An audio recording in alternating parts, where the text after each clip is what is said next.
जय श्री राम। जय हनुमान। मंगलवार व्रत भगवान हनुमान जी को समर्पित एक पवित्र व्रत है, जिसे विशेष रूप से उनके आशीर्वाद और जीवन में शक्ति, साहस और सफलता प्राप्त करने के लिए रखा जाता है। ये व्रत हर मंगलवार को किया जाता है और इसे करने से व्यक्ति के सभी कष्ट, भय और रोग समाप्त हो जाते हैं। ये व्रत करने से भक्त पर हनुमान जी की कृपा बनी रहती है और सभी संकट दूर हो जाते हैं। हनुमान जी को रक्षक देवता माना जाता है। इस व्रत को करने से व्यक्ति पर कोई भी नकारात्मक शक्ति या शत्रु प्रभाव नहीं डाल पाती। ये व्रत करने से रक्त और त्वचा संबंधी रोग, विशेष रूप से मंगल दोष से उत्पन्न होने वाली समस्याएं समाप्त हो जाती हैं। इस व्रत को करने से धन संबंधी समस्याएं दूर होती हैं और आर्थिक समृद्धि प्राप्त होती है। जिन लोगों की कुंडली में मंगल ग्रह अशुभ होता है, उनके लिए ये व्रत अत्यंत लाभकारी होता है। ये व्रत करने से व्यक्ति को मानसिक शांति, आत्मबल और शारीरिक शक्ति प्राप्त होती है। जो लोग करियर और व्यवसाय में कठिनाइयों का सामना कर रहे हैं, उनके लिए ये व्रत बहुत लाभकारी होता है। परिवार में शांति बनाए रखने और दाम्पत्य जीवन में सुख समृद्धि के लिए ये व्रत करना उत्तम माना जाता है।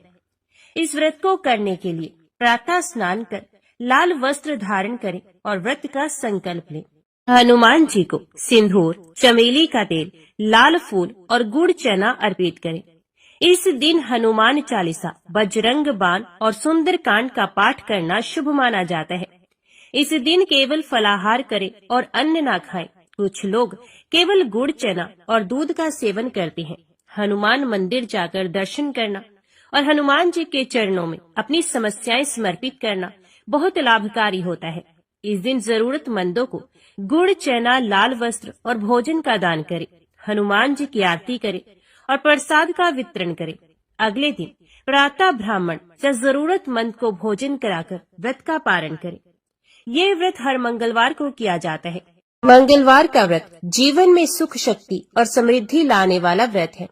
ये व्रत भगवान हनुमान जी की कृपा प्राप्त करने, शत्रु बाधाओं से मुक्ति, स्वास्थ्य लाभ और मंगल ग्रह के अशुभ प्रभाव को दूर करने के लिए अत्यंत लाभकारी माना जाता है। जो भी श्रद्धालु इस व्रत को सच्चे मन और निष्ठा से करते हैं, उन्हें अवश्य ही सफलता प्राप्त होती है। एक बार नैमिषारण्य तीर्थ में 80,000 मुनि एकत्रित होकर पुराणों के ज्ञाता श्री सूत जी से पूछने लगे, हे महामुनि, आपने हमें अनेक पुराणों की कथाएं सुनाई हैं। अब कृपा करके हमें ऐसा व्रत और कथा बताएं जिसके करने से संतान की प्राप्ति हो तथा मनुष्यों को रोग, शोक, अग्नि, सर्व दुख आदि का भय दूर हो, क्योंकि कलयुग में सभी जीवों की आयु बहुत कम है। फिर इस पर उन्हें रोग, चिंता के कष्ट लगे रहेंगे, तो फिर वे श्री हरि के चरणों में अपना ध्यान कैसे लगा सकेंगे। श्री सूत जी बोले, हे मुनियों, आपने लोक कल्याण के लिए बहुत ही उत्तम बात पूछी है। एक बार युधिष्ठिर ने भगवान श्री कृष्ण से लोक कल्याण के लिए यही प्रश्न किया था। भगवान श्री कृष्ण और युधिष्ठिर का संवाद तुम्हारे सामने कहता हूँ, ध्यान देकर सुनो। एक समय पांडवों की सभा में श्री कृष्ण जी बैठे हुए थे। तब युधिष्ठिर ने भगवान श्री कृष्ण से प्रश्न किया, हे प्रभु नंदनंद गोविंद, आपने मेरे लिए अनेकों कथाएं सुनाई हैं। आज कृपा करके ऐसा व्रत या कथा सुनाएं जिसके करने से मनुष्य को रोग, चिंता का भय समाप्त हो और उसको पुत्र की प्राप्ति हो। हे प्रभु, बिना पुत्र के जीवन व्यर्थ है। पुत्र के बिना मनुष्य नरकगामी होता है। पुत्र के बिना मनुष्य पितृ ऋण से छुटकारा नहीं पा सकता और न ही उसका पुनग नामक नरक से उद्धार हो सकता है। अतः पुत्रदायक व्रत बतलाए। श्री कृष्ण भगवान बोले, हे राजन, मैं एक प्राचीन इतिहास सुनाता हूँ, आप उसे ध्यान पूर्वक सुनो। कुंडलपुर नामक एक नगर था। उसमें नंदा नामक एक ब्राह्मण रहता था। भगवान की कृपा से उसके पास सब कुछ था, फिर भी वे बहुत दुखी था। इसका कारण ये था कि ब्राह्मण की स्त्री सुनंदा के कोई संतान नहीं थी।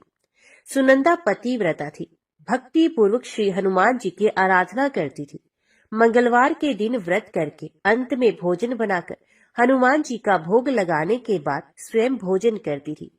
एक बार मंगलवार के दिन ब्राह्मणी गृह कार्य की अधिकता के कारण हनुमान जी को ना तो भोग लगा सकी, तो इस पर उसे बहुत दुख हुआ। उसने कुछ भी नहीं खाया और अपने मन में प्रण किया कि अब तो अगले मंगलवार को ही हनुमान जी का भोग लगाकर अन्न जल ग्रहण करूंगी। ब्राह्मणी सुनंदा प्रतिदिन भोजन बनाती, श्रद्धा पूर्वक पति को खिलाती, परंतु स्वयं भोजन नहीं करती। मन ही मन श्री हनुमान जी की आराधना करती थी। इस प्रकार 6 दिन गुजर गए और ब्राह्मणी सुनंदा अपने निश्चय के अनुसार भूखी प्यासी निराहार रही। अगले मंगलवार को ब्राह्मणी सुनंदा प्रातः काल ही बेहोश होकर गिर पड़ी। ब्राह्मणी सुनंदा की इस असीम भक्ति के प्रभाव से श्री हनुमान जी बहुत प्रसन्न हुए और प्रकट होकर बोले, सुनंदा, मैं तेरी भक्ति से बहुत प्रसन्न हूँ, तू उठ और कोई वर मांग। सुनंदा अपने आराध्य देव श्री हनुमान जी को देखकर आनंद की अधिकता से विवल हो श्री हनुमान जी के चरणों में गिरकर बोली, हे प्रभु, मेरी कोई संतान नहीं, कृपा करके मुझे संतान प्राप्ति का आशीर्वाद दे, आपकी अति कृपा होगी। श्री महावीर जी बोले, तेरी इच्छा पूर्ण होगी, तेरे एक कन्या पैदा होगी, उसके अष्टांग प्रतिदिन सोना दिया करेंगे। इस प्रकार कहकर श्री महावीर जी अंतर ध्यान हो गए। ब्राह्मणी सुनंदा बहुत हर्षित हुई और सभी समाचार अपने पति से कहा। ब्राह्मण देव कन्या का वरदान सुनकर कुछ दुखी हुए, परंतु सोना मिलने की बात सुनी तो बहुत प्रसन्न हुए। विचार किया कि ऐसी कन्या के साथ मेरी निर्धनता भी समाप्त हो जाएगी। श्री हनुमान जी की कृपा से वे ब्राह्मणी गर्भवती हुई और 10वें महीने में उसे बहुत ही सुंदर पुत्री प्राप्त हुई। यह बच्ची अपने पिता के घर में ठीक उसी तरह से बढ़ने लगी जिस प्रकार शुक्ल पक्ष का चंद्रमा बढ़ता है। 10वें दिन ब्राह्मण ने उस बालिका का नामकरण संस्कार कराया। उसके कुल पुरोहित ने उस बालिका का नाम रत्नावली रखा, क्योंकि यह कन्या सोना प्रदान किया करती थी। इस कन्या ने पूर्व जन्म में बड़े ही विधान से मंगल देव का व्रत किया था। रत्नावली का अष्टांग बहुत सा सोना देता था। उस सोने से नंदा ब्राह्मण बहुत ही धनवान हो गया। अब ब्राह्मणी भी बहुत अभिमान करने लगी। समय बीतता रहा। अब रत्नावली 10 वर्ष की हो चुकी थी। एक दिन जब नंदा ब्राह्मण पर संचित था, तब सुनंदा ने अपने पति से कहा, मेरी पुत्री रत्नावली विवाह के योग्य हो गई है, अतः आप कोई सुंदर तथा योग्य वर देकर इसका विवाह कर दे। ये सुनकर ब्राह्मण बोला, अभी तो रत्नावली बहुत छोटी है। तब ब्राह्मणी बोली, शास्त्रों की आज्ञा है कि कन्या 8वें वर्ष में गौरी, 9 वर्ष में रोहिणी, 10वें वर्ष में कन्या, इसके पश्चात रजस्वला हो जाती है। गौरी के दान से पाताल लोक की प्राप्ति होती है, रोहिणी के दान से वैकुंठ लोक मिलता है, कन्या के दान से इंद्रलोक में सुखों की प्राप्ति होती है। अगर हे पतिदेव रजस्वला का दान किया जाता है तो घोर नरक की प्राप्ति होती है। इस पर ब्राह्मण बोला, अभी तो रत्नावली मात्र 10 ही वर्ष की है और मैंने तो 16-16 साल की कन्याओं के विवाह भी करवाए हैं, अभी जल्दी क्या है। तब ब्राह्मणी सुनंदा बोली, आपको तो लोभ अधिक हो गया लगता है। शास्त्रों में कहा गया है कि माता पिता और बड़ा भाई रजस्वला कन्या को देखते हैं तो अवश्य वे नरकगामी होते हैं। तब ब्राह्मण बोला, अच्छी बात है, कल मैं अवश्य ही योग्य वर की तलाश में अपना दूत भेजूंगा। दूसरे दिन ब्राह्मण ने अपने दूत को बुलाया और आज्ञा दी कि जैसी सुंदर मेरी कन्या है वैसा ही सुंदर वर उसके लिए तलाश करे। दूत अपने स्वामी की आज्ञा पाकर निकल पड़ा। पंपई नगर में उसने एक सुंदर लड़के को देखा। यह बालक एक ब्राह्मण परिवार का बहुत गुणवान पुत्र था। इसका नाम था सोमेश्वर। दूत ने इस सुंदर व गुणवान ब्राह्मण पुत्र के बारे में अपने स्वामी को पूर्ण विवरण दिया। ब्राह्मण नंदा को भी सोमेश्वर अच्छा लगा और फिर शुभ मुहूर्त में विधि पूर्वक कन्या दान करके ब्राह्मण ब्राह्मणी संतुष्ट हुए। परंतु ब्राह्मण के मन में तो लोभ समाया था। उसने कन्यादान तो कर दिया था, पर वे बहुत खिन्न भी था। उसने विचार किया कि रत्नावली तो अब चली जाएगी और मुझे इससे जो सोना मिलता था वे अब नहीं मिलेगा। मेरे पास जो धन था कुछ तो इसके विवाह में खर्च हो गया और जो शेष बचा है वे भी कुछ ही दिनों में खत्म हो जाएगा।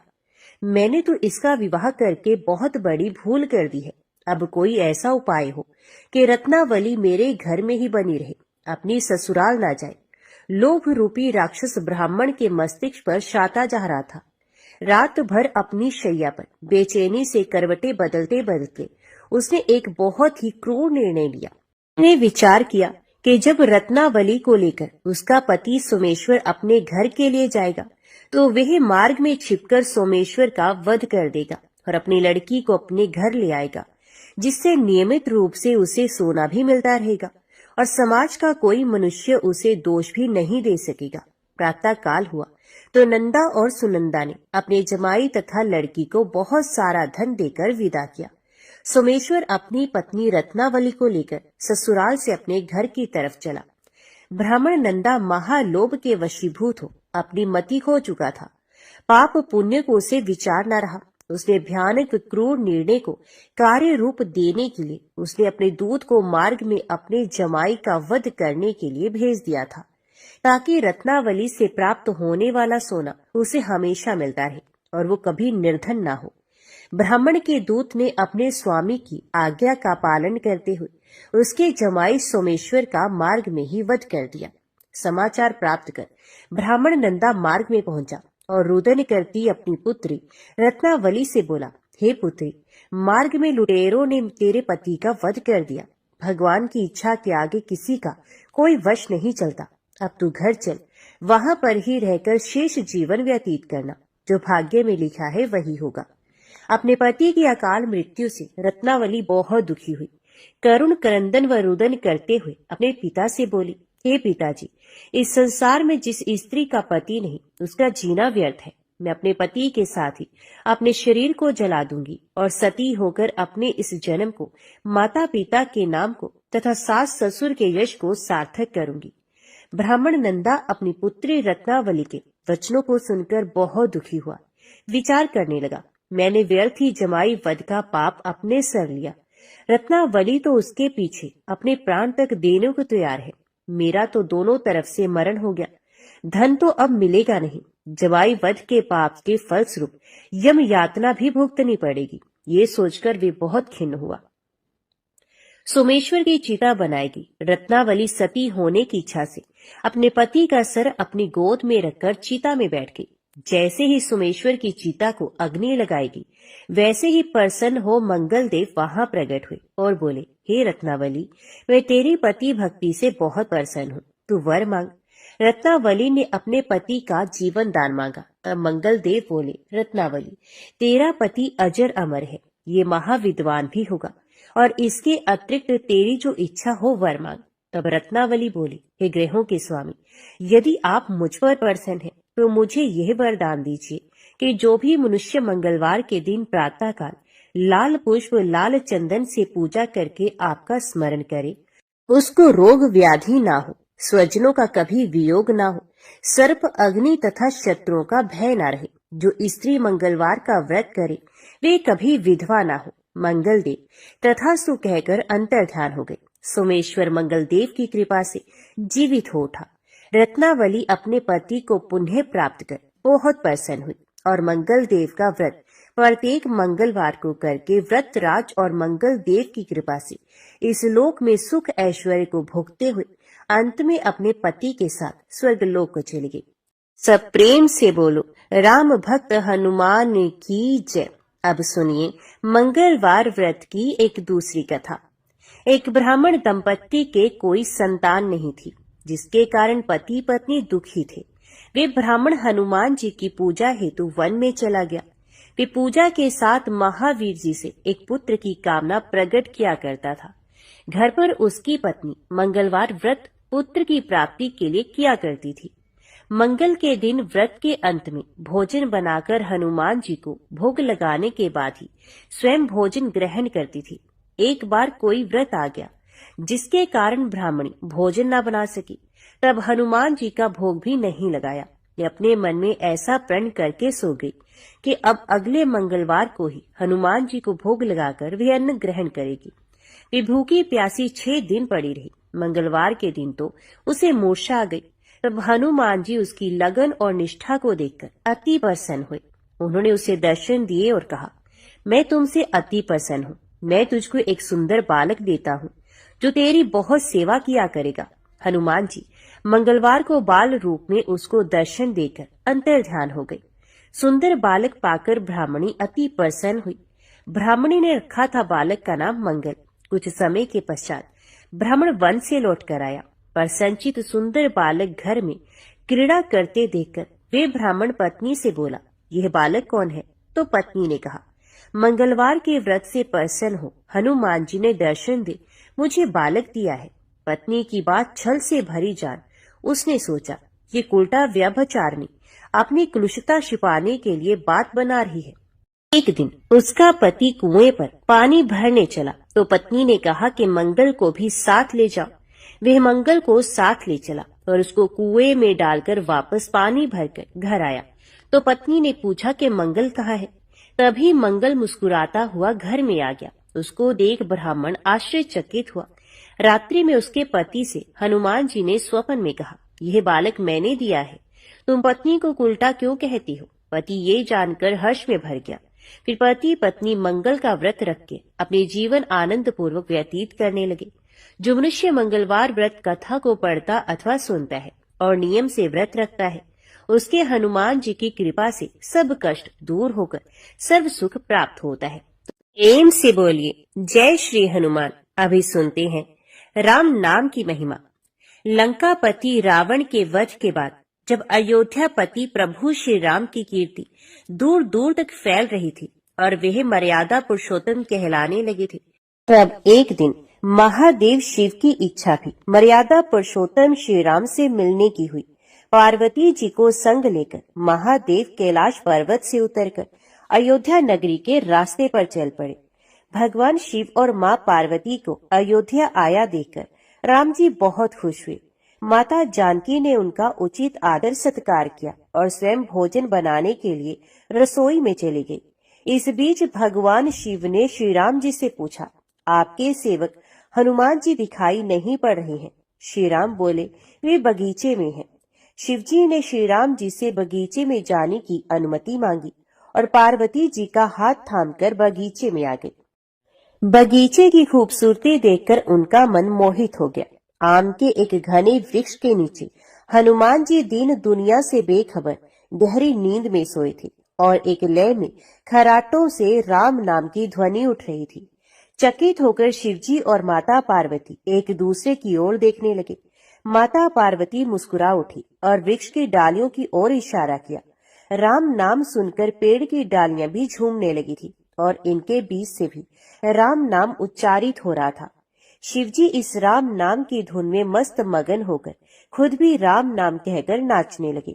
माता पार्वती जी ने भी अपने पति का अनुसरण किया और अपने कोमल पैर थिरकाने लगी। शिवजी और पार्वती जी के नृत्य से ऐसी झनकार उठी कि स्वर्गलोक के देवता गण भी आकर्षित होकर बगीचे में आ गए और राम नाम की धुन में सभी मस्त हो गए। माता जानकी भोजन तैयार करके प्रतीक्षा करती थी, परंतु संध्या घिरने तक भी अतिथि नहीं पधारे। तब अपने देवर लक्ष्मण जी को बगीचे में भेजा। लक्ष्मण जी तो स्वयं को श्री राम का सेवक ही मानते थे, अतः बगीचे में आकर जब उन्होंने धरती पर स्वर्ग का नजारा देखा तो खुद भी राम नाम की धुन में झूम उठे। महल में माता जानकी परेशान हो रही थी कि अभी तक भोजन ग्रहण करने कोई भी क्यों नहीं आया। उन्होंने श्री राम जी से कहा, भोजन ठंडा हो रहा है, चलिए हम ही जाकर बगीचे में से सभी को ले आए। तब राम जी बगीचे में गए तो वहां राम नाम की धूम मची हुई थी। हनुमान जी गहरी नींद में सोए हुए थे और उनके खराटों से अभी तक राम नाम निकल रहा था। श्री राम भाव विवल हो उठे। राम जी ने हनुमान जी को नींद से जगाया और प्रेम से उनकी तरफ निहारने लगे। हनुमान जी प्रभु को आया देख शीघ्रता से उठकर खड़े हुए। नृत्य की सभा भंग हो गई। शिवजी खुले कंठ से हनुमान जी की राम भक्ति की सराहना करने लगे। हनुमान जी सकुच आए, लेकिन मन ही मन खुश हो रहे थे। श्री सिया राम ने भोजन करने का आग्रह भगवान शिवजी से किया। सभी लोग महल में भोजन करने के लिए चल पड़े। माता जानकी भोजन परोसने लगी। हनुमान जी को भी श्री राम जी ने पंक्ति में बैठने का आदेश दिया। हनुमान जी बैठ तो गए, परंतु आदत ऐसी थी कि राम जी के भोजन करने से उपरांत ही सभी लोग भोजन करते थे। आज श्री राम के आदेश से पहले भोजन करना पड़ रहा था। माता जानकी हनुमान जी को भोजन परोसती जा रही थी, पर हनुमान जी का पेट भर ही नहीं रहा था। सीता जी कुछ समय तक उन्हें भोजन परोसती रही, फिर समझ गई इस तरह से तो हनुमान जी का पेट नहीं भरेगा। उन्होंने तुलसी के एक पत्ते पर राम नाम लिखा और भोजन के साथ हनुमान जी को परोस दिया। तुलसी पत्र खाते ही हनुमान जी को संतुष्टि मिली और वे भोजन खाकर उठ खड़े हुए। भगवान शिव शंकर ने प्रसन्न होकर हनुमान जी को आशीर्वाद दिया कि आपकी राम भक्ति युगों युगों तक याद की जाएगी और आप संकट मोचन कहलाएंगे। तो सब प्रेम से बोलो, संकट मोचन महाबली हनुमान जी की जय। महादेव जी को एक बार बिना कारण के किसी को प्रणाम करते देखकर पार्वती जी ने पूछा, आप किसको प्रणाम करते रहते हैं? शिव जी ने अपनी धर्म पत्नी पार्वती जी से कहा कि हे देवी, जो व्यक्ति एक बार राम कहता है उसे मैं 3 बार प्रणाम करता हूँ। पार्वती जी ने एक बार शिव जी से पूछा, आप शमशान में क्यों जाते हैं और ये चीता की भस्म शरीर पर क्यों लगाते हैं? उसी समय शिवजी पार्वती जी को शमशान में ले गए। वहां एक शव अंतिम संस्कार के लिए लाया गया था। लोग राम नाम सत्य है कहते हुए शव को ला रहे थे। शिवजी ने कहा कि देखो पार्वती, इस शमशान की ओर जब लोग आते हैं तो राम नाम का स्मरण करते हुए आते हैं और इस शव के निमित्त से कई लोगों के मुख से मेरा अति प्रिय दिव्य राम नाम निकलता है। उसी को सुनने में शमशान में आता हूँ और इतने लोगों के मुख से राम नाम का जप करवाने में निमित्त बनने वाले इस शव का मैं सम्मान करता हूँ, प्रणाम करता हूँ और अग्नि में जलने के बाद उसकी भस्म को अपने शरीर पर लगा लेता हूँ।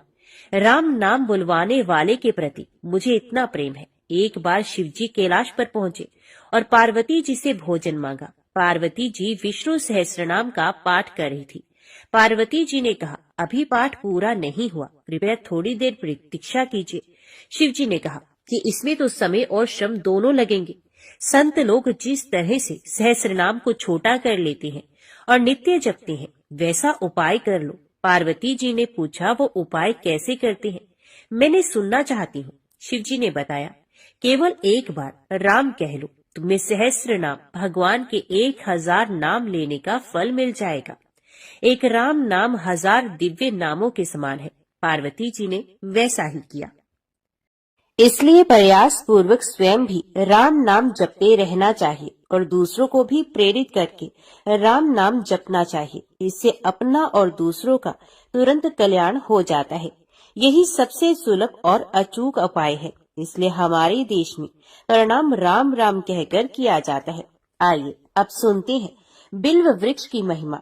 एक बार नारद जी ने भोलेनाथ जी की स्तुति करके पूछा कि हे प्रभु, आपको प्रसन्न करने के लिए सबसे उत्तम और सुलभ साधन क्या है?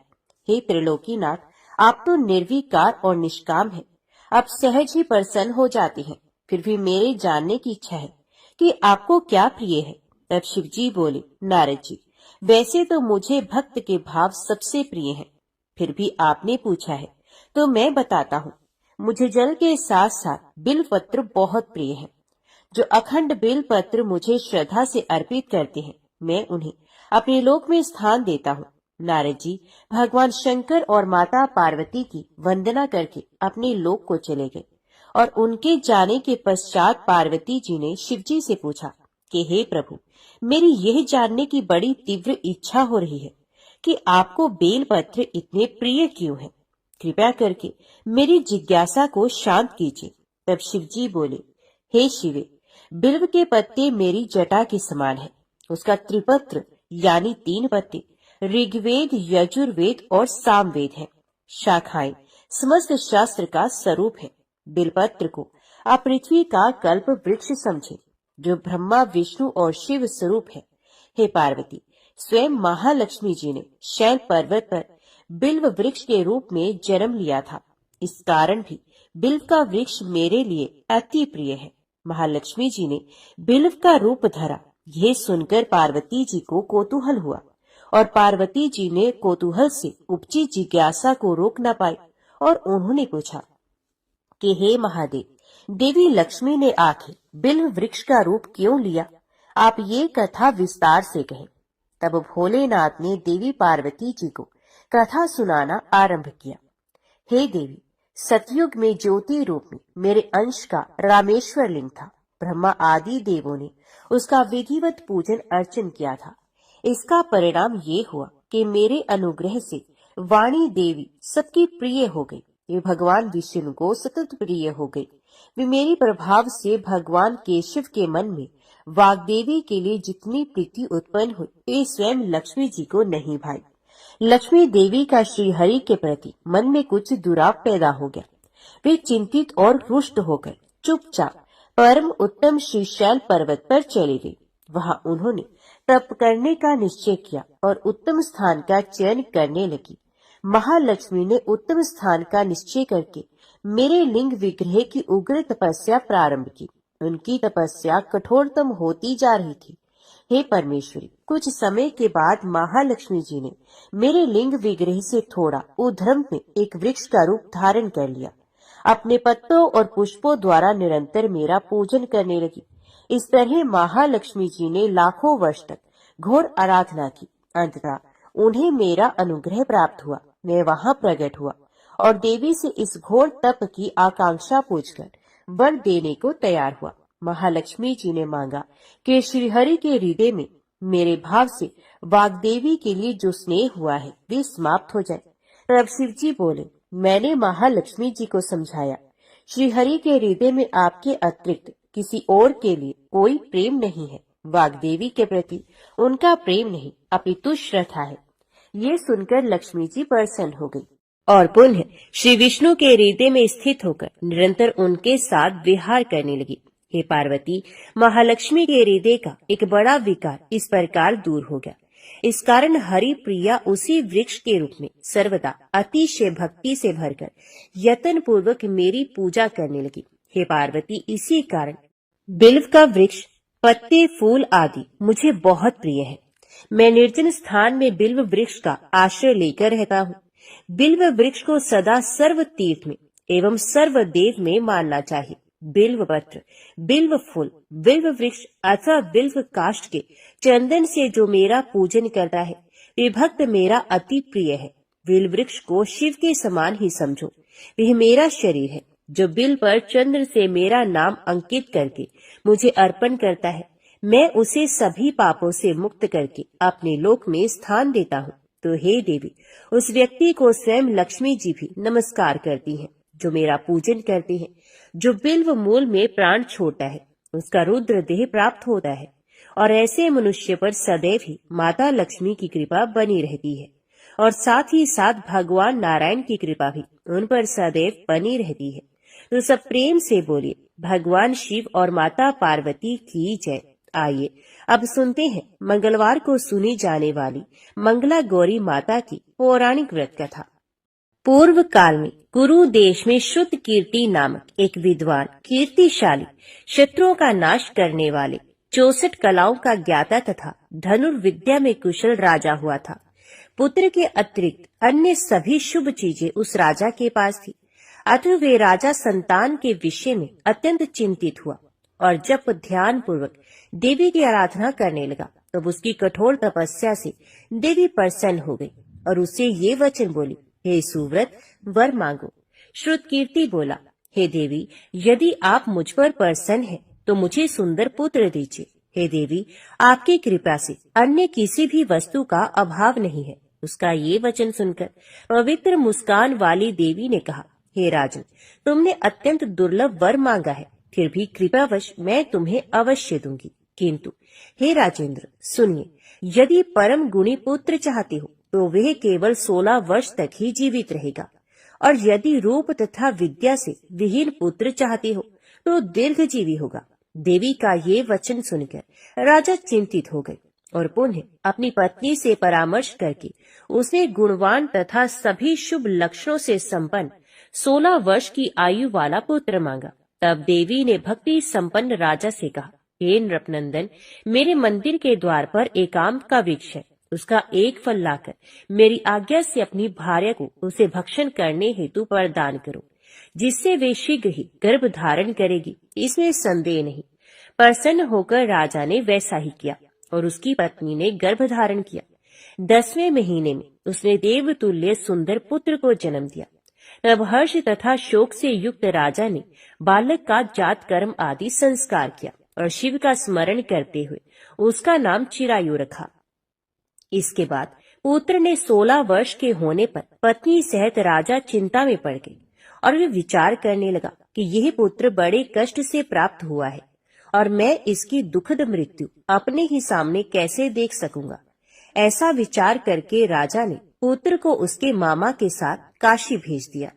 प्रस्थान के समय राजा की पत्नी ने अपने भाई से कहा कि कार्पटिक का वेश धारण करके आप मेरे पुत्र को काशी ले जाइए। मैंने भगवान मृत्युंजय से पूर्व में पुत्र के लिए प्रार्थना की थी और कहा था कि हे विश्वेश्वर, आप जगतपति की यात्रा के लिए मैं उस पुत्र को अवश्य भेजूंगी, अतः आप मेरे पुत्र को आज ही ले जाइए और सावधानी पूर्वक इसकी रक्षा कीजिएगा। अपनी बहन की ये बात सुनकर भांजे के साथ वे मामा चल पड़ा। कई दिनों तक चलते चलते वे आनंद नामक एक नगर में पहुंचा। वहां सभी प्रकार की समृद्धियों से संपन्न वीरसेन नाम वाला राजा रहता था।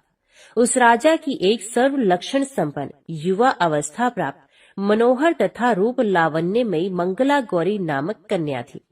सभी उपमानों को तुच्छ करके सौंदर्य अभिवृद्धि को प्राप्त वह कन्या किसी समय सखियों के साथ नगर के उपवन में क्रीड़ा करने के लिए गई हुई थी। उसी समय वह चिरायु तथा उसका मामा वे दोनों भी वहां पहुंच गए और उन कन्याओं को देखने की लालसा से वहीं विश्राम करने लगे। इसी बीच विनोद पूर्वक क्रीड़ा करती हुई उन कन्याओं में से किसी एक ने कुपित होकर राजकुमारी को रांड कहा। तब उस अशुभ वचन को सुनकर राजकुमारी ने कहा, तुम अनुचित बात क्यों बोल रही हो? मेरे कुल में तो इस प्रकार की कोई नहीं है।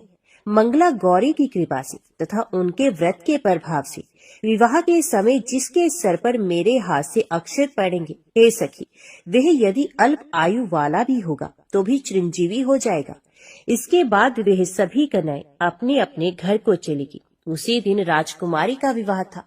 वाहलिक देश के दृढ़ धर्मा नामक राजा के सुकेतु नाम वाले पुत्र के साथ उसका विवाह निश्चित किया गया था।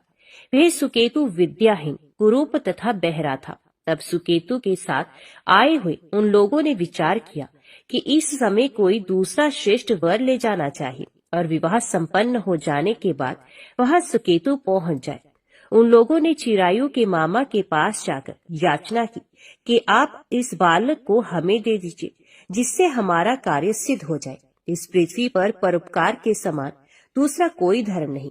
उनकी बात सुनकर चिरायु का मामा मन ही मन बहुत प्रसन्न हुआ, क्योंकि इसने उपवन में पहले ही कन्या मंगला गौरी की बात सुन ली थी। फिर भी उसने एक बार कहा कि आप लोग इसे किस लिए मांग रहे हैं?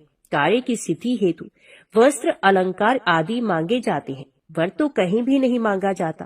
तथापि आप लोगों का सम्मान रखने के लिए मैं इसे दे रहा हूँ। इसके बाद चिरायु को वहां ले जाकर उन लोगों ने विवाह संपन्न कराया।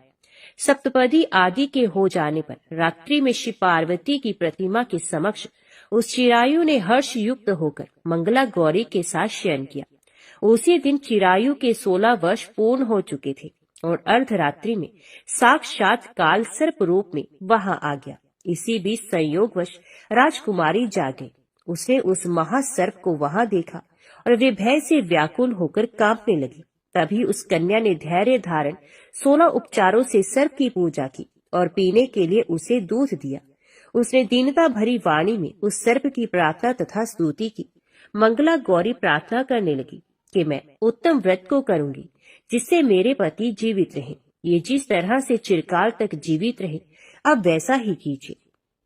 इतने में सर्प वहां स्थित एक कमंडलू में प्रवेश कर गया। उस मंगला गौरी ने अपने कंचुकी से उस कमंडलू का मुंह बांध दिया।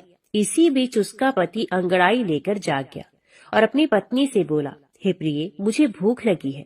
तब वह अपनी माता के पास जाकर खीर, लड्डू आदि ले आई और उसके द्वारा दिए गए भोजन पदार्थ को उसने प्रसन्न मन होकर खाया। भोजन के पश्चात हाथ धोते समय उसके हाथ से अंगूठी गिर पड़ी। तांबूल खाकर वह पुण्य सो गया। इसके बाद मंगला गौरी कमंडलू को फेंकने के लिए जाने लगी। विधि की कैसी गति है कि उस कमंडलू में से बाहर की ओर जगमग करती हुई हार कांति को देखकर वे आश्चर्यचकित हो गई। घट में स्थित उस हार को उसने अपने कंठ में धारण किया इसके बाद कुछ रात शेष रहते ही चिरायु का मामा आकर उसे ले गया। इसके बाद वर पक्ष के लोग सुकेतु को वहां ले आए। उसे देख मंगला गौरी ने कहा कि यह मेरा पति नहीं है। तब उन सभी ने उससे कहा, हे शुभे, तुम ये क्या बोल रही हो? यहाँ तुम्हारा कोई परिचायक हो तो उसे हम लोगों को बताओ। मंगला गौरी बोली, जिसने रात्रि में 9 रत्नों से बनी अंगूठी दी है, उसकी अंगुली में इसे डालकर परिचायक निशानी देख लो। मेरे पति ने रात्रि में मुझे जो हार दिया था उसके रत्नों का समुदाय कैसा है, बात को यह बताए। ये तो कोई अन्य ही है। इसके अतिरिक्त रात्रि में आम सींचते समय उनका पैर कुमकुम से लिप्त हो गया था। वह मेरी जांघ पर अभी विद्यमान है। उसे आप लोग शीघ्र देख लें। साथ ही रात में परस्पर भाषण तथा भोजन आदि जो कुछ किया गया था उसे भी ये बता दे, तब ये निश्चय ही मेरा पति है। इस प्रकार उसका वचन सुनकर सभी ठीक है कहने लगे, किंतु जब एक भी बात नहीं मिली तब सभी ने सुकेतु को उसका पति होने से निषिद्ध कर दिया और वर पक्ष वाले जिस तरह से आए थे उसी तरह से चले गए। उसके बाद अपने वंश को बढ़ाने वाले महान यश से संपन्न तथा परम मनस्वी मंगला गौरी के पिता ने अन्नपान आदि का सत्र चलाया। उन्होंने वर पक्ष का वृत्तांत कानों कान सुन लिया कि स्वरूप से कुरूप होने के कारण लोगों के द्वारा किसी अन्य को वर के रूप में आदर पूर्वक लाया गया था। तब उन्होंने अपनी कन्या को पर्दे के भीतर बिठा दिया। उसके बाद 1 वर्ष बीतने पर यात्रा करके चिरायु अपने मामा के साथ यह देखने आया कि विवाह के बाद वहाँ क्या हुआ। तब उसे गवाक्ष के भीतर से देखकर वे मंगला गौरी अत्यंत प्रसन्न हुई और माता पिता से बोली कि ये मेरे पति हैं, मेरे पति वापस आ गए हैं। राजा ने अपने सहजनों को बुलाकर पूर्व में कहे गए सभी परिचायकों को निशानी को देखकर मंद मुस्कान वाली अपनी कन्या चिरायु को सौंप दी। राजा ने शिष्ट जनों को साथ लेकर विवाह का उत्सव कराया। इसके बाद राजा वीरसेन ने वस्त्र आभूषण आदि सेना, घोड़े, रथ और अन्य भी बहुत सी सामग्रियां देकर उन्हें विदा किया। उसके बाद कुल को आनंदित करने वाला वह चिरायु पत्नी तथा मामा को साथ लेकर सेना के साथ अपने नगर पहुंचा। लोगों के मुख से उसे आया हुआ सुनकर उसके माता पिता को विश्वास नहीं हुआ। उन्होंने सोचा कि प्रारब्ध अन्यथा कैसे हो सकता है। इतने में वह अपने माता पिता के पास आ गया और स्नेह से परिपूर्ण वह चिरायु भक्ति पूर्वक उनके चरणों में गिर पड़ा। तब अपने पुत्र का मस्तक सुनकर उन दोनों ने परम आनंद प्राप्त किया। पुत्र वधू मंगला गौरी ने भी सास ससुर को प्रणाम किया। तब सास उसे अपनी गोद में बिठाकर सारा वृतांत शीघ्रता पूर्वक पूछने लगी। हे महामुने, तब पुत्र वधू ने भी मंगला गौरी के उत्तम व्रत महात्म्य तथा जो कुछ घटित हुआ था वे सब वृतांत सुनाया। इनसे बोलिए, मंगला गौरी माता की जय। बहुत समय पहले की बात है। किसी गांव में एक बुढ़िया रहती थी। वे मंगल देव को अपना इष्ट मानती थी। मंगलवार के दिन वे ना तो घर लीपती थी, ना ही धरती खोदा करती थी। हर मंगलवार को वे मंगल देव का व्रत रखती थी। उसका एक पुत्र था जो मंगलवार के दिन ही पैदा हुआ था, इसलिए वे उसे मांगलिया कहकर पुकारा करती थी। बुढ़िया की श्रद्धा देखकर स्वयं मंगल देव ने उसकी परीक्षा लेने की ठानी और साधु का वेश बनाकर उसके घर मंगलवार के दिन ही पहुंच गए। वे बुढ़िया से बोले कि मुझे भोजन बनाना है, तू थोड़ी सी धरती लीप दे तो मैं भोजन बना लूं। बुढ़िया ने कहा, महाराज, मैं मंगलवार की व्रती हूँ, मैं आज के दिन धरती नहीं लीपती, मैं जल का छिड़काव कर देती हूँ, आप उस पर भोजन बना ले। उसकी बात सुनकर साधु ने हठ पकड़ ली कि मैं तो लिपी हुई धरती पर ही भोजन बनाता हूँ। बुढ़िया ने भी रट पकड़ ली कि आज तो धरती ना लीप सकूंगी, इसके अलावा आप जो भी करने को कहेंगे मैं करूंगी। उसकी बात सुनकर साधु ने वचन लिया कि धरती लीपने के अलावा जो कहूँ करना पड़ेगा। बुढ़िया ने 3 बार वचन दे दिया। अब साधु ने कहा, अपने बेटे को बुला ले, मैं उसकी पीठ पर अंगीठी जलाकर खाना बना लूंगा। साधु की बात सुनकर बुढ़िया के होश उड़ गए, पर वह मंगल देव को साक्षी मानकर वचन दे चुकी थी। उसने मंगल देव का स्मरण कर अपने बेटे को बुलाकर साधु के पास भेज दिया। साधु ने कहा कि माँ, तू ही अपने बेटे को लिटा और अंगीठी सुलगा दे। बुढ़िया ने मंगल देव का स्मरण करते हुए बेटे को औंधा लिटाकर अंगीठी जला दी और साधु महाराज को बोलकर अपना काम करने लगी। जब साधु महाराज का खाना बन गया तब उन्होंने बुढ़िया को आवाज दी और कहा कि अपने बेटे को बुला ले, वे भी भोग ले लेगा। बूढ़िया ने हैरान होकर कहा कि महाराज, अभी तो आपने उसकी पीठ पर खाना बनाया है, अब वे कहाँ से आएगा। आप कृपया भोजन ग्रहण करें और जहाँ जाना हो चले जाएं, मुझे और दुखी ना करें। साधु ने हट पकड़ ली कि अपने बेटे को आवाज दी। साधु की बात सुनकर बुढ़िया ने जैसे ही कहा, मांग लिया ओ मांग लिया, उसका बेटा दौड़ता हुआ आ गया। बेटे को देखकर बुढ़िया चकित हो गई। तब साधु महाराज ने कहा, माँ, तेरा व्रत सफल हो गया। तेरे अपने इष्ट देव में अटल श्रद्धा है, इसलिए आज के बाद वे हर तरह से तेरी रक्षा करेंगे। तुझे कभी भी कोई कष्ट नहीं होगा। मंगलवार का व्रत सभी प्रकार के सुख प्राप्त करने, रक्त विकार दूर करने, राज्य सम्मान पाने और पुत्र प्राप्ति के लिए किया जाता है। इस व्रत को रखने से मनुष्य के समस्त पाप नष्ट हो जाते हैं। यह व्रत 21 सप्ताह तक किया जाना चाहिए। व्रत के दौरान गेहूं और गुड़ से बने आहार ही ग्रहण किए जाने चाहिए। भोजन दिन रात में केवल एक बार ही किया जाना चाहिए। इस व्रत के अंत में हनुमान जी की पूजा करनी चाहिए। पूजा के समय लाल रंग के वस्त्र पहने और हनुमान जी को लाल रंग के ही फूल चढ़ाएं। पूजा के बाद मंगल व्रत की कथा सुननी चाहिए और अंत में हनुमान जी की आरती करनी चाहिए। इस तरह विधि पूर्वक और पूरी श्रद्धा से व्रत किए जाने पर मंगल देव प्रसन्न होते हैं और भक्तों पर अपनी कृपा बरसाते हैं। तो सब प्रेम से बोलो, मंगल देव भगवान की जय।